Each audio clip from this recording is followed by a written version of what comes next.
of the writers for Futurama are quite intelligent and, let's say, over-educated. The writing staff held 3 PhDs, 7 master's degrees and collectively had more than 50 years at Harvard. Because of this, many of the secrets, jokes and Easter eggs hidden within the show are incredibly elaborate and complicated. As an example, these symbols can be found at random points throughout the show. Keen-eyed fans noticed a pattern and soon figured out that the symbols weren't just random nonsense, but rather an actual language. Well, technically more of a ciphered form of English, but still. When the creators learned that fans had deciphered the first language, they, of course, created another, more complicated language. But it didn't take long for dedicated fans to crack the code on that one as well. Now some fans believe there's a third language hidden within the show, which has yet to be discovered. The name Futurama comes from an exhibition at the New York World's Fair in 1939. Modern and efficient city planning, breathtaking architecture, each city block a complete unit in itself. The exhibit was presented as a possible model of what the world could potentially look like 20 years in the future, a sort of envisioning of the world of tomorrow. Before the name Futurama was chosen, names like Aloha Mars and Doomsville was considered. Owls. In Futurama, they are seemingly everywhere and can often be seen lurking in the backgrounds. But why, though? Is it just a weird thing they added for fun? Actually, they have a pretty good justification for their existence. At some point before the events of the show, the city had a problem with animals like rats and pigeons. To solve this problem, they released thousands of owls into the streets. But instead of solving a problem, they only replaced it with another. Even the opening sequence has some pretty obscure Easter eggs that can only be seen if you pause at the right moment. For example, there are 3 signs with those strange alien symbols we talked about before. They read "Rent a Human", "3D Rules" and "Tasty Human Burgers". There's also this guy reading a newspaper. The paper says "Moon Pie Fight in Mars Bar", which is of course a reference to the snacks Moon Pie and Mars candy bars. Bender's apartment number is 0010010, and as I've mentioned, the writers are clever, so this is most likely not random. If we take this number and convert it into ASCII, we get the $sign. This is obviously a reference to Bender's greed and obsession with money. In a similar fashion, Leela's apartment is named 1I.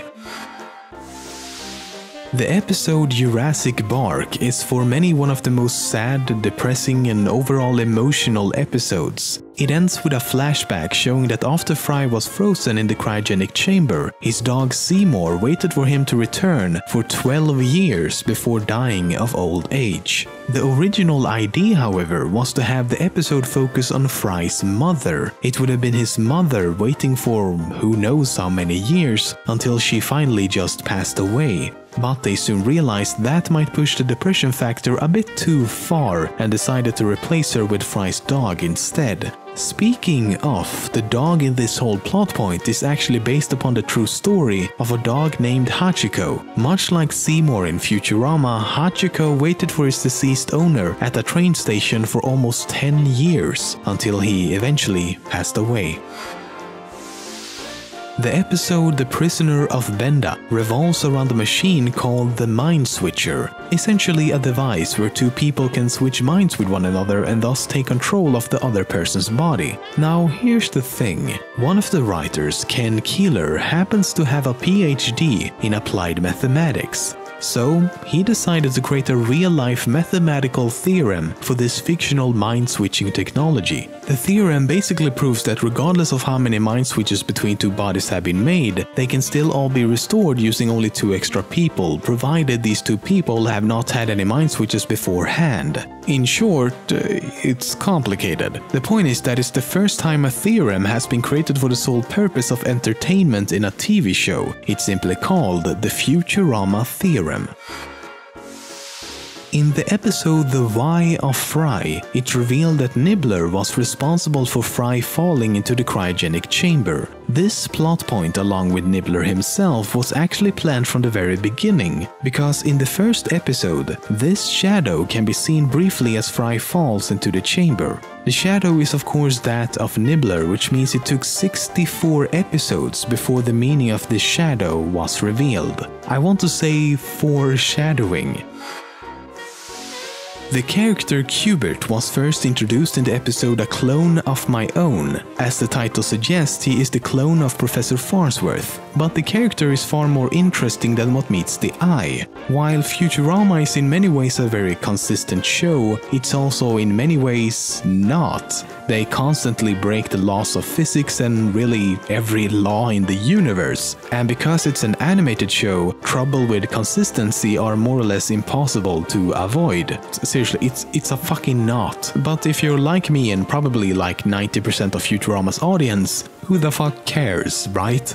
Well, the other 10% of course do care.